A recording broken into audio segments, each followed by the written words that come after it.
आप देख रहे हैं भायंदर संवाद। बिल्डर है जो मंदिर को तोड़ना चाहता है। यहाँ एक बहुत बड़ा मलबा इसको तोड़ के नंदी जी का मुंह तोड़ा गया। महादेव की मंदिर की ये दुर्दशा है। जो इस मंदिर को हानि पहुंचाना चाहते हैं, मंदिर नहीं चाहते। सामने आप देख सकते हैं मूर्तियां किस प्रकार से तोड़ दी गई हैं। कैसा मलबा गिरता है कि मंदिर की सभी मूर्तियां लगभग भग्न हो जाती हैं। हाँ, तोड़ने नहीं देंगे, गर्भगृह को हटाने नहीं देंगे। यह है मीरा भयंदर का सागर मंथन बिल्डिंग परिसर,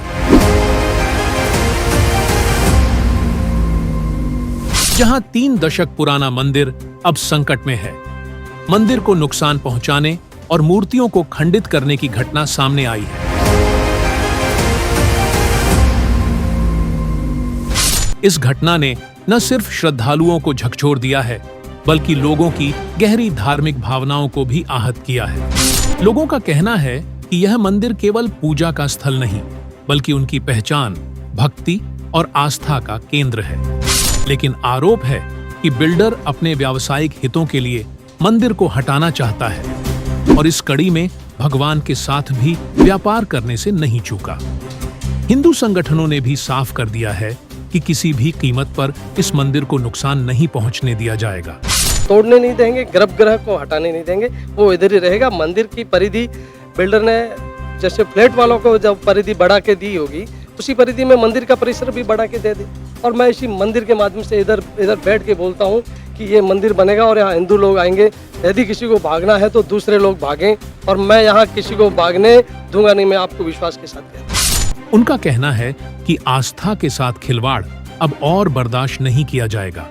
सवाल वही है, आखिर कब तक हिंदू देवी देवताओं के साथ इस तरह की घटनाएं होती रहेंगी?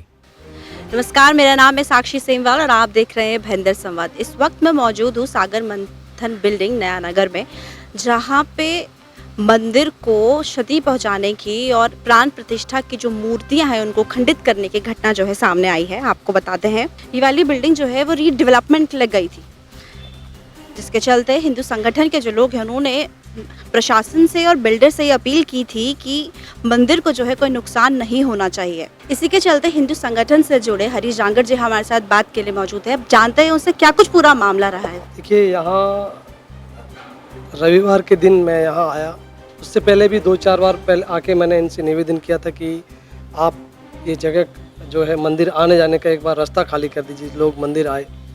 तो उन्होंने मेरी सुनी नहीं और वो पूरा और बंद, जब मैं अगले रविवार को आया तो उसको और ढक दिया गया था। तो फिर हमने सोचा कि हमारी बिल्डर सुन नहीं रहा है, तो हमने अपने स्तर पर जेसीपी मंगाया और ये पूरा साफ़ सफाई का काम किया। और अब आप देख रहे हो कि यहाँ से कैमरा आप दिखा सकते हो कि आने जाने में कोई दिक्कत नहीं। तो मैं शहर के लोगों से आग्रह करूँगा आपके माध्यम से कि आप आके पूजा पाठ कर सकते हैं। जब हमने साफ़ सफाई की तो हमें पता चला कि मंदिर की मूर्तियां अंदर खंडित है। यहाँ मैं चैनल पे नहीं बोल सकता कि किस तरीके की इधर गंदगी थी। यहाँ एक बहुत बड़ा मलबा इसको तोड़ के नंदी जी का मुंह तोड़ा गया और उसके कान टूटे हुए। नंदी महाराज के ऊपर एक बहुत बड़ा स्लेब गिरा हुआ। तो बहुत दर्द अवस्था में था और मन में एक आत्मग्लानि हुई कि यार कहाँ रहते हम, जिस देश में देवों को पूजा जाता है, जिस देश में पेड़ पौधों में देव देखा जाता है, उस देश में महादेव की मंदिर की ये दुर्दशा है। जब ये हिंदू बस्ती रही होगी, मंदिर बना होगा 30 साल पहले, जिस खुशी से, जिस सेवा के भाव से, भगवान को पूजा के भाव से जब मंदिर बना होगा, आस्था का केंद्र रहा होगा, एक कोई दूसरा धर्म का लोग आते हैं, दूसरे समाज के लोग आते हैं और हमारे लोग छोड़कर चले जाते हैं, तो ये एक पलायन है। ये 15 लाख के शहर के बीचों बीच ये जगह खाली हो गई है। ये देश के लोगों को ये बहुत बड़ा संकेत है। तो आप अपने माध्यम से लोगों तक इस बात को पहुंचाइए कि आप भागिए मत, आप जहां है वहां डट कर रहे। और आप सबसे हाथ जोड़कर निवेदन है कि आप जब भी किसी को समय मिले तब आप आइए। हमने एक व्यवस्था ऐसी की है कि अब ये गेट खुला रहेगा। हमने बिल्डर को भी बोला कि अब आप गेट बंद नहीं करेंगे, तो और पुलिस प्रशासन हमारा पूरा साथ दे रहा है। तो अब आप आकर पूजा करिए। बिल्डर है जो मंदिर को तोड़ना चाहता है। 3 महीने पहले इसकी साजिश हुई थी, हमने उसका विरोध किया, मंदिर तो बच गया, पर अब भी उनकी इच्छाएं नहीं बदली है। उसके पीछे कुछ बड़े और लोग हैं जो इस मंदिर को हानि पहुंचाना चाहते हैं, मंदिर नहीं चाहते हैं। तो आप सबका साथ लगेगा, आप सब सहयोग करिए। जनता के दबाव में बहुत बड़ी ताकत होती है। आप धर्म बचाइए, मंदिर बचाइए, संस्कृति बचाइए और आप आगे आइए। अच्छा, आपने बताया कि किस तरीके से जो है पूरा मंदिर जो है मलबे के नीचे दबा हुआ था, फिर भी मूर्तियां खंडित थी। क्या लगता है आपको, कौन कर सकता है, किस पे दोषी आप जो है इसका किसको कहना चाहेंगे?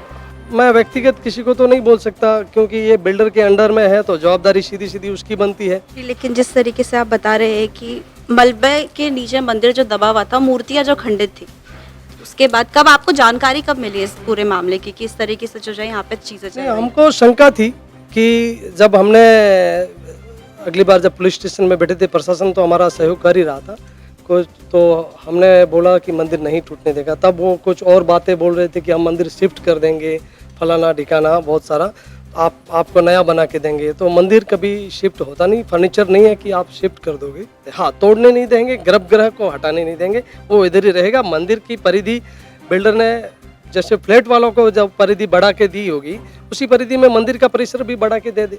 और मैं इसी मंदिर के माध्यम से इधर बैठ के बोलता हूँ कि ये मंदिर बनेगा और यहाँ हिंदू लोग आएंगे।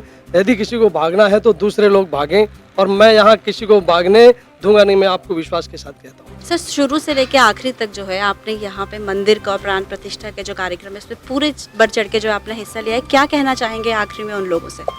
मैं उनको धन्यवाद ही करना चाहूँगा कि जिस दिन मेरी आत्मग्लानि हुई कि मेरे आराध्य देव को इस हालत में है, तो मैंने फेसबुक लाइव करके जो आह्वान किया था, तो सैकड़ों लोग उमड़ पड़े।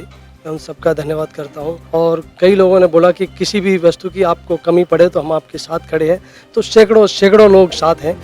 अब मेरा हौसला बढ़ा है और अब हम इस मंदिर को टूटने नहीं देंगे। मैं और मेरे साथी इसमें सब लगे रहेंगे।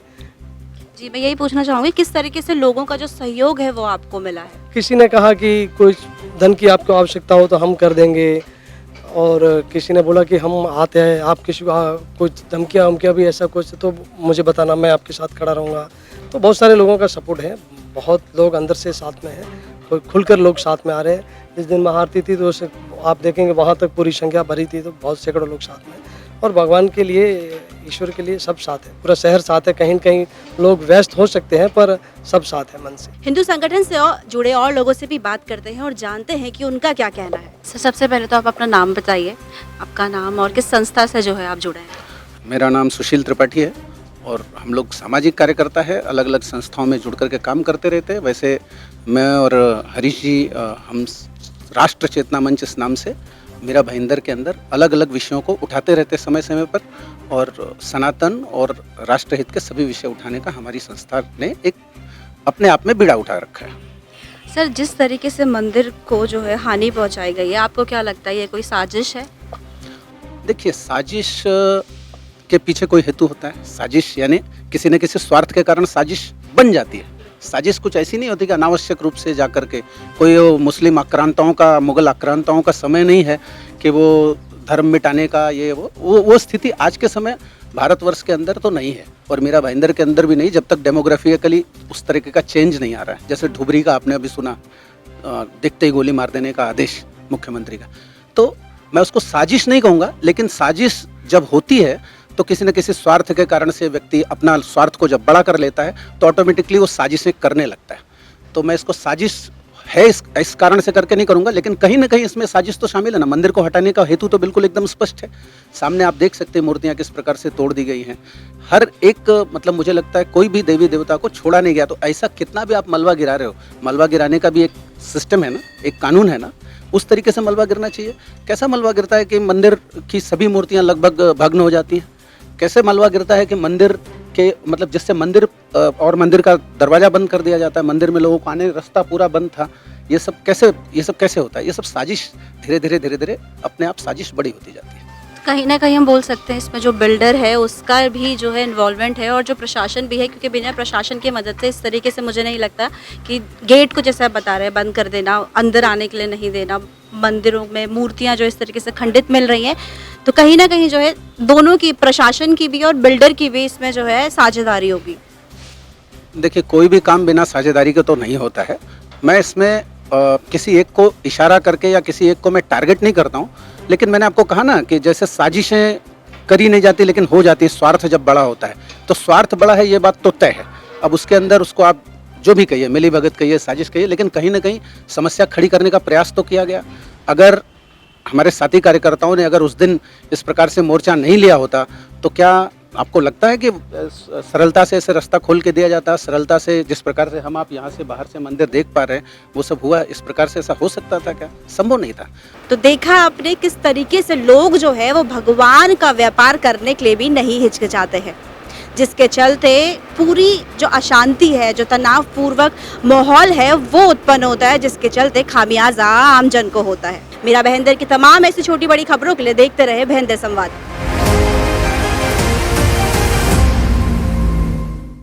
मेरा भाईदर से जुड़ी खबरों को जानने के लिए आप हमारे चैनल को लाइक, शेयर और सब्सक्राइब करें।